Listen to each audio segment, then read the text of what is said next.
여기가 천국입니다. 네, 오늘 이 천국 잔치 가운데 우리 하나님이 부어주신 놀라운 은혜가 충만하기를 소원합니다.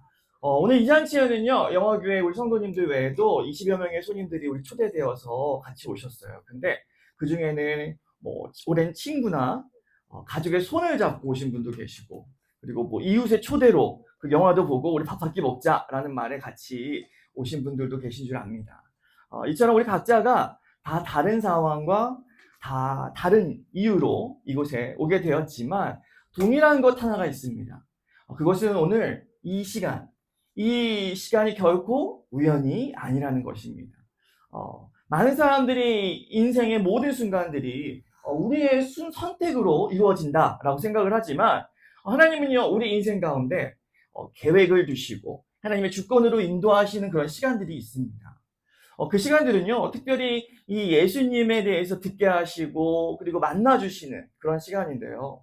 오늘 이 자리에 오신 분들 대부분이 그냥 나는 초대를 받았으니까 왔다라고 생각하시지만 여러분 외에도요, 이 자리에 초대를 받은 사람의 숫자가요 200명이 훨씬 넘습니다. 그런데 우리 영화교회가 4주 전부터 여러분의 이름 한 사람 한 사람을 부르면서 같이 기도를 했어요. 그런데 그 중에서 오직 여러분만 이 자리에 온 것이 과연 우연이다 라고 생각하십니까? 저는 그렇지 않다고 생각합니다. 우리 앞에 사진에서 계신 분은요, 김익두 목사님이라는 분이세요. 근데 이 목사님은 원래 1890년대 황해도 안악이라는 곳에서 이름난 깡패였다고 합니다. 근데 어느 날 장터에서 전도하시는 분이 나눠준 그 전도지를 받았어요. 근데 그 당시에는 그 종이가 귀했잖아요. 그래서 그 나중에 코를 푸는데 사용하려고 그 전도지를 주머니에 이렇게 넣어뒀다고 해요. 근데 며칠 뒤에 이제 그 종이를 우연히 꺼내서 그 글귀를 읽게 되는데 그 가운데 이 세세토록이라는 단어가 이상하게 마음에서 떠나지를 않았다는 거예요. 이 세세가 무슨 뜻입니까? 영원한 시간을 강조할 때 사용하는 말이죠.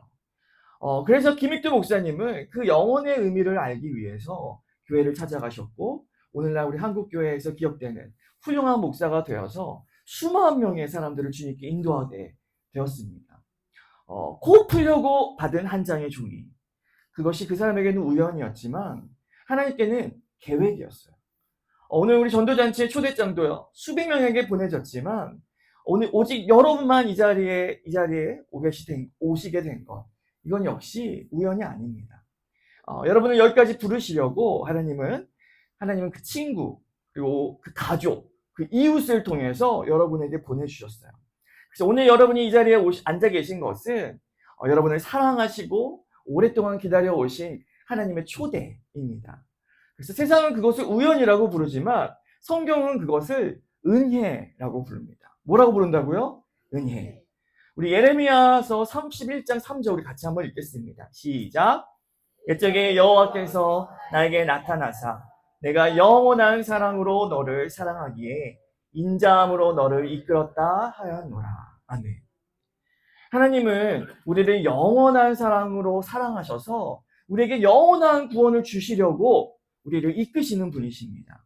그런데 여러분, 방금 우리 김익두 목사님의 마음을 사로잡은 단어가 무엇입니까? 세세토록 영원이었어요. 그리고 방금 우리가 읽은 말씀에서도 하나님은 우리를 무엇으로 사랑하십니까? 영원한 사랑으로 사랑하십니다. 하나님이 오늘 여러분을 이 자리로 이끄신 이유가 바로 여기에 있어요. 80평생, 90평생도 길다면 길지만 하나님은 그 자녀들에게 영원한 사랑을 주시는 분이십니다. 태초에 우리 아담과 하와에게는요, 이 에덴 동산에서 하나님과 영원히 살 수 있는 그 은혜가 주어졌어요. 그런데 무엇이 아담과 하와를 이 에덴 동산에서 쫓겨나게 했습니까? 죄악이죠. 죄 때문에 이 아담과 하와는 이 에덴 동산에서 쫓겨나게 됩니다. 이 죄로 인해서 인간은 더 이상 거룩하신 하나님과 함께 할 수 없는 타락한 존재가 되었습니다. 그런데 하나님께서 우리를 사랑하셔서 그의 하나뿐인 아들, 누구를 보내주셨어요? 예수님을 이 땅에 보내주셨고 하나님의 신 예수님께서 우리를 대신해서 십자가에 못 박히심으로 인해서 우리의 그 죗값을 지불하시고 우리는 다시 하나님과 영원을 함께 할 수 있는 존재가 되었다라는 거예요. 이것이 바로 복음입니다. 복음을 영어로 하면요, good news예요. 굿뉴스를 한국말로 번역하면 뭡니까? 좋은 소식이죠. 그렇습니다. 복음은 좋은 소식이에요. 이 복음에는요, 네 가지 영적인 원리가 있습니다. 그것을 줄여서 우리는 사영리라고 부르거든요. 근데 그 첫 번째 원리는요, 이것입니다. 하나님은 당신을 사랑하시며 당신을 향한 놀라운 계획을 가지고 계십니다. 요한복음 3장 16절 다들 아시죠? 우리 한 목소리로 한번 읽어보겠습니다. 시작. 하나님께서 세상을 이처럼 사랑하사 독생자를 주셨으니 이는 그를 믿는 자마다 멸망하지 않고 영생을 얻게 하려 하심이라. 아멘. 우리 여기서 이 세상이라는 단어에 우리의 이름 세 글자를 넣어서 다시 한번 읽어보겠습니다. 시작.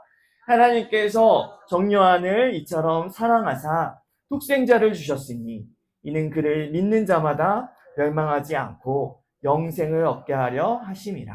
아멘. 하나님이 여러분을요, 이처럼 사랑하십니다. 그런데 어떤 분들은요, 하나님이 나를 무슨 사랑하세요? 나한테 무슨 계획이 있으시겠어요? 라고 생각하실지도 몰라요. 그런 분들을 위해서 잠시 후에 우리가 함께 볼 영화의 주인공 다윗의 이야기를 좀 드리고 싶은데요. 여러분 다윗 다 아시죠? 다윗은 예수님을 믿지 않는 사람들도 역사상 실존했던 그 다윗, 데이비드라는 그 왕의 존재를 알고 있습니다. 근데 다윗은요, 3000년 전 이스라엘의 한 시골 마을에 이 사무엘이라는 선지자가 찾아가게 됩니다. 하나님께서요, 그 마을에 이 사무엘을 보내신 이유는 이 이새라는 사람의 아들 중에 한 명을 내가 왕으로 세우겠다라고 말씀하셨기 때문이었어요. 그래서 이 아버지 이새가 아들들을 다 불러 모읍니다. 그리고 첫 번째를 이 사무엘이 선지자가 보았어요. 그랬더니 키도 크고 인물도 너무 훌륭한 거예요. 그래서 보자마자 이 사람이 하나님이 말씀하신 그 왕이 될 사람이구나 라고 생각했어요. 그런데 하나님이 아니라고 하시는 거예요. 하나님께서 이 사람이 아니야. 사람은 외모를 보지만 나는 그 중심을 본다라고 하시는 거예요. 그래서 둘째도 아니고 셋째도 아니고 넷째도 아니었어요. 그렇게 7명의 아들이 다 지나갔는데 모두 아니었습니다. 그래서 사무엘이 이새에게 물어봤어요. 이 아들들이 전부입니까? 라고 물어봤더니 이새가 말하기를 막내가 하나 있긴 한데 지금 걔는 그래서 지금 양들을 치고 있어요 라고 하시는 거예요. 그래서 여러분 이 장면 한번 상상을 해보세요. 목자 다윗이 그 자신의 이 자녀들 중에서 왕을 세우는 그런 역사적인 날인데 아버지는 그 막내를요 부르지도 않았어요. 이처럼 다윗은 그 집에서 없는 것 같은 아이, 그리고 아무도 주목하지 않는 미천한 목동이었습니다. 그런데 그를 주목하는 분이 계셨어요. 그분이 누구십니까? 우리 하나님이시죠. 그래서 하나님이요, 이 사무엘 선지자를 통해서 그를 데려오라고 말씀하시고 그가 오기를 기다리십니다.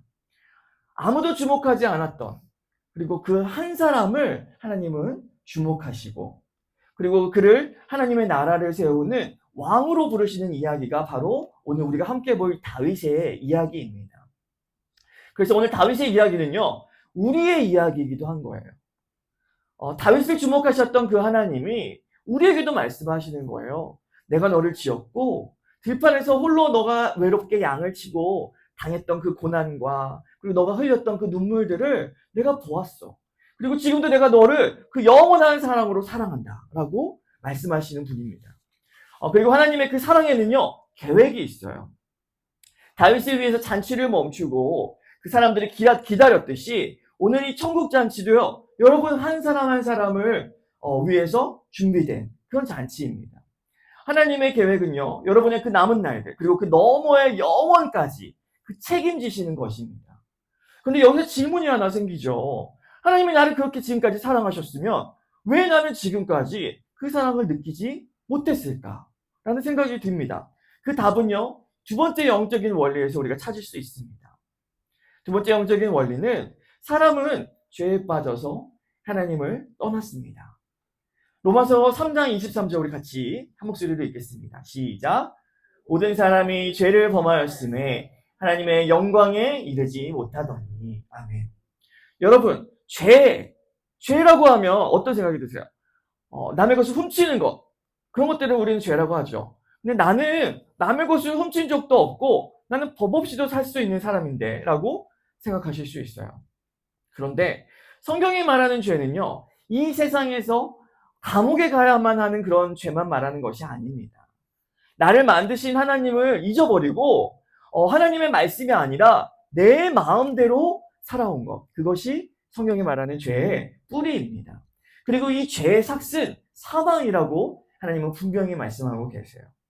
하나님을 떠난 인생 앞에는 누구도 피할 수 없는 그 사망이라는 것이 있죠. 사람은 누구나 죽으면 내가 어떻게 되는 걸까라는 질문을 가지고 삽니다.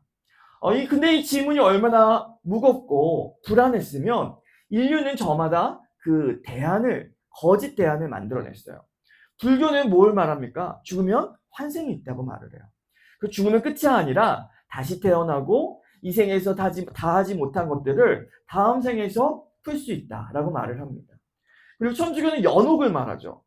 천국에 가지 못하는 사람들이 천국과 지옥 그 중간에 머물면서 정화되는 곳이 있다라고 말을 해요. 그래서 이 남은 가족이 이 연옥에 있는 사람들을 위해서 기도해 주면 천국으로 건너갈 수 있다라고 말을 합니다. 그런데 그것은 성경에 없는 이야기예요. 죄의 삭스로 주어진 사망이 너무 두려우니까 사람들은 기회가 한 번 더 있었으면 좋겠고 중간지대가 있었으면 하는 그런 인간의 바람이 만들어낸 이야기들입니다. 그러나 성경은 한 번 죽는 것은 모든 사람에게 정해진 것이고 그 후에는 심판이 있다라고 말합니다. 사람은 한 번 죽고 그 후에는 심판이 있으며 그리고 그 심판에서 모든 사람은 천국과 지옥 두 곳으로 갈라집니다. 하나님은 하나님과 영원히 함께하는 천국이거나 하나님과 영원히 분리되는 지옥입니다. 그러나 이 아담 이후의 모든 인간은 죄인이기 때문에 하나님께 나아갈 수 있는 자격이 없는 사람들이에요. 제가 이 이야기를 하는 이유는 여러분을 겁주기 위해서가 아닙니다. 오히려 그 반대로 죄로 인해서 하나님과의 그 관계가 단절된 분들에게 좋은 소식, 굿 뉴스, 복음을 알려드리기 위함입니다. 그것이 바로 이 세 번째 원리인데요. 세 번째 원리는 우리 한 목소리로 같이 그 제목을 읽어보겠습니다. 시작! 예수 그리스도만이 사람의 죄를 해결할 수 있는 유일한 길입니다. 요한복음 14장 6절에서요. 예수님이 말씀하십니다. 예수께서 이르시되 내가 곧 길이요 진리요 생명이니 나로 말미암지 않고는 아버지께로 올 자가 없느니라. 아멘. 이 세상 사람들은요. 착하게 살면 천국에 갈 수 있다라고 생각하지만 우리가 천국에 가서 하나님과 영원이라는 시간을 살 수 있는 방법은 오직 예수님을 예수님을 믿음으로 말미암는 그 구원밖에는 없습니다. 하나님께서 분명히 말씀하셨어요. 예수 그리스도 외에는 하나님께 나아갈 길이 없다라는 것입니다. 사도행전 4장 12절 우리 같이 한번 읽을까요? 시작! 다른 이로서는 구원을 받을 수 없나니 천하 사람 중에 구원을 받을 만한 다른 이름을 우리에게 주신 일이 없습니다. 오직 예수 그리스도밖에는 없습니다.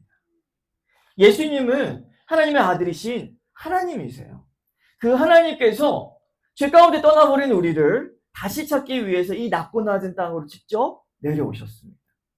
그냥 내려오시기만 한 게 아니라요. 우리의 죄를 대신해서 어디에 못 박히셨어요? 십자가에 못 박히셔서 피를 흘리셨어요. 하나님께서 왜 그래야만 하셨습니까? 그것은 공의의 하나님이 정하신 법이 있기 때문이었어요. 옛날 우리 구약시대를 보면요. 사람의 죄를 씻기 위해서는 다른 동물의 피가 대신해서 죽은 피가 필요했습니다. 그래서 우리의 죄를 씻기 위해서는 다른 희생이 있어야만 했어요. 그것이 하나님이 만드신 법이었습니다. 그렇기 때문에 하나님께서는 끊어지지 않는 그 인간의 죄를 영원히 끊기 위해서 하나님의 아들이신 예수님의 피를 통해서 우리의 죄를 영원히 씻어주신 것입니다. 그것이 바로 죽기까지 사랑하신 하나님의 사랑입니다. 우리를 향한 그 사랑 때문에 하나님이신 예수님께서 그 고통을 참으시고 우리가 받아야 할 그 죄의 벌을 대신해서 받으신 거예요. 근데 여기서 끝이 아닙니다. 더 중요한 이야기가 있어요. 그것은 바로 예수님께서 죽음에서 부활하셨다라는 것입니다. 예수님은 더 이상 십자가 위에서 고통당하는 가운데 계시지 않습니다. 예수님은 우리를 대신하여 죽으셨다가 죽음을 이기고 다시 살아나셨어요. 예수님이 다시 살아나심으로 인해서 우리도 예수님을 믿으면 그 죽음에서 부활해서 영원히 살 수 있다라는 것을 알게 하시는 그 구원의 첫 번째 열매가 되어주신 것입니다. 이처럼 우리가 죄로 인해서 죽어야만 했던 우리는 예수님으로 말미암아서 다시 하나님께 돌아갈 수가 있게 된 것입니다. 자, 여러분, 그렇다면 이제 우리가 어떻게 살아야 할까요? 그것이 네 번째 원리입니다. 예수 그리스도를 나의 구주, 나의 하나님으로 영접해야 합니다. 우리 요한복음 1장 12절 같이 읽겠습니다. 시작. 영접하는 자, 곧 그 이름을 믿는 자들에게는 하나님의 자녀가 되는 권세를 주셨으니. 아멘. 이것이 구원을 위한 네 가지 영적 원리의 마지막입니다. 우리가 그 구원의 원리를 아무리 잘 알아도 우리가 예수님을 마음으로 믿지 않고 구원자로 믿지 않으면 아무것도 변하지 않습니다.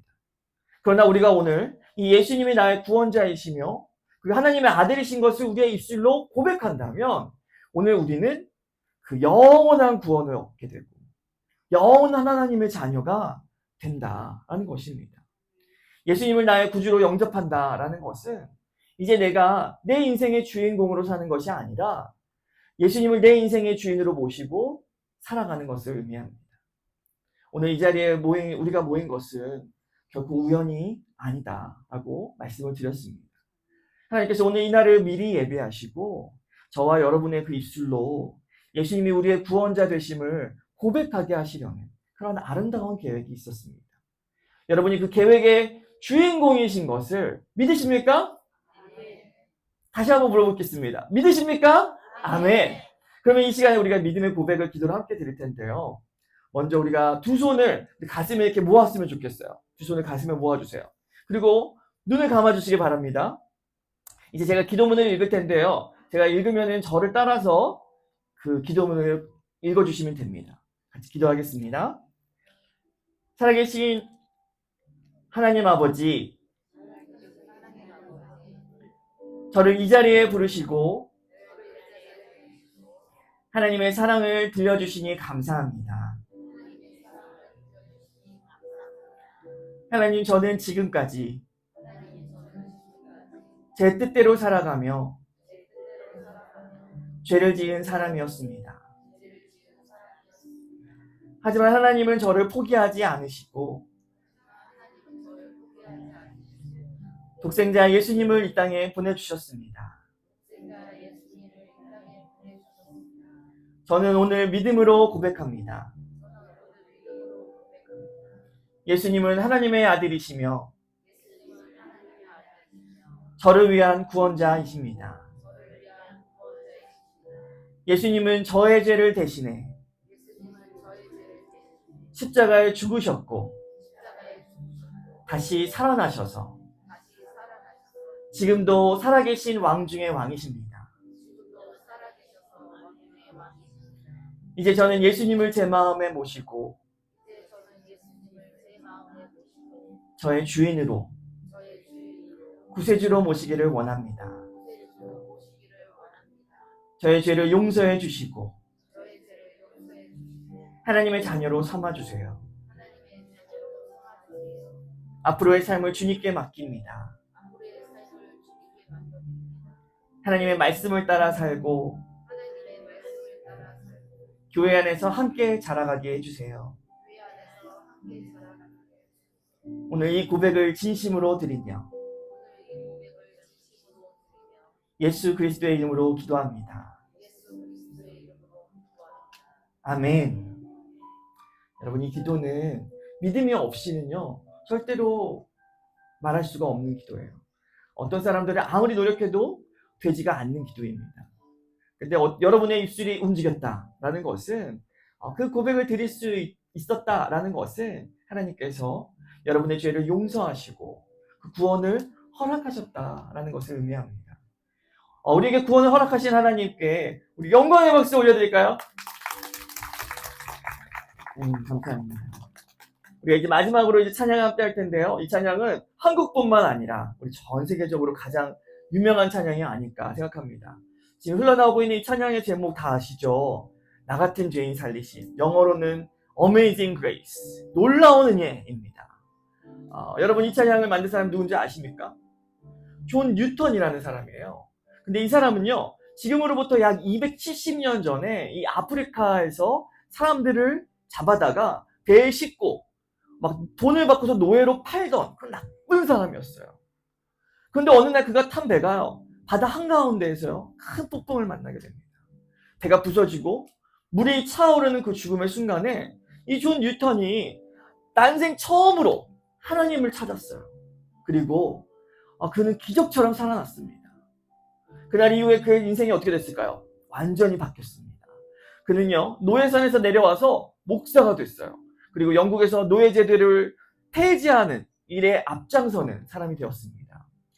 그리고 그는 이 자신의 인생을 돌아보면서요, 가사를 하나 썼는데 그 찬양이 바로 나 같은 죄인 살리신이라는 이 찬양이 가사입니다.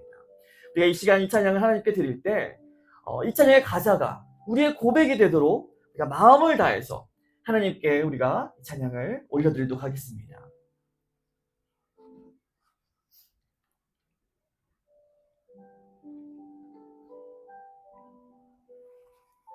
다시 하게, 다시. 하나, 둘, 셋. 안 나온 것 같아요? 다시요. 다시 하나, 둘, 셋. 네, 됐어요. 이 찬양 다들 아시죠? 우리 큰 소리로 우리 한 목소리를 찬양하겠습니다.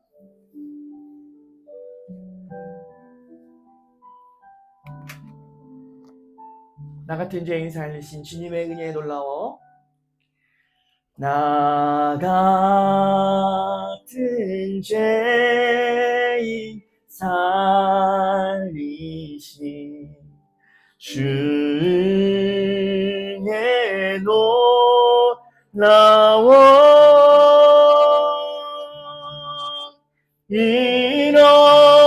잃었던 생명 찾았고 광명을 얻었네. 큰 죄악에서 건지신 큰 죄악에서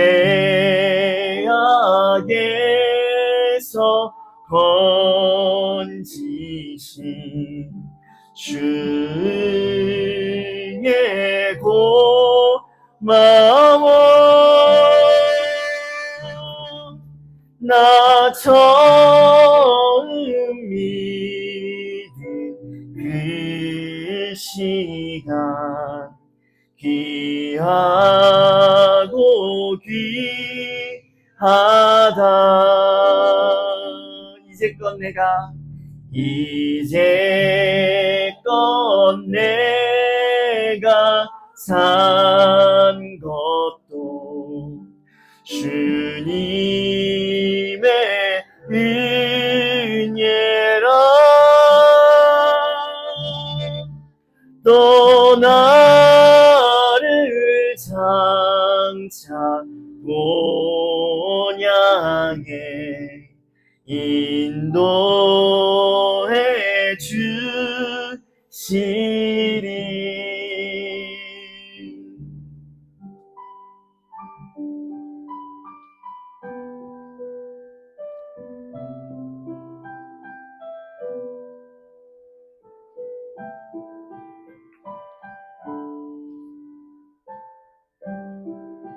거기서 우리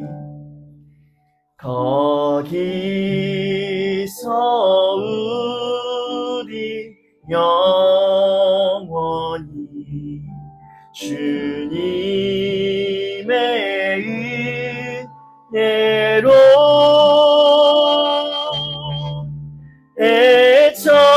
애처럼 밝게 살면서 주 찬양하리라.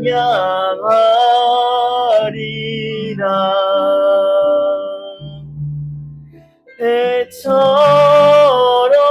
밝게 살면서 주 찬양하리라.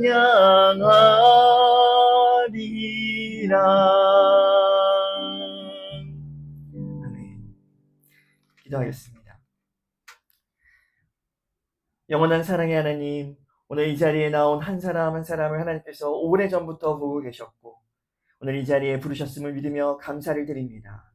우리가 끊어낼 수 없는 죄악의 사슬을 끊어주시려고 우리를 위하여 이 땅에 친히 오셔서 십자가에 달리신 주님의 사랑에 만만 감사를 드립니다. 오늘 마음의 문을 열고 주님을 영접한 모든 분들을 주님의 자녀로 받아주시고 이제부터 그 인생의 걸음걸음을 주님이 친히 인도하여 주옵소서. 이제 함께 영화를 보는 시간에도 주님이 함께 하셔서 다윗의 이야기 속에서 우리를 향한 하나님의 사랑을 깨닫게 하여 주시고 다윗의 하나님이 우리의 하나님이 되심을 믿으며 우리를 삼키려 하는 이 세상의 골리앗들과 싸워 주님의 능력으로 승리하는 다윗들이 되게 하여 주옵소서.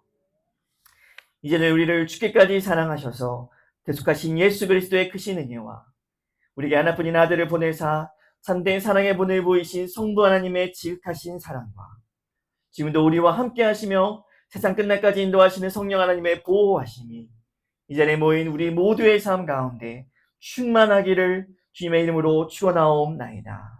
아멘.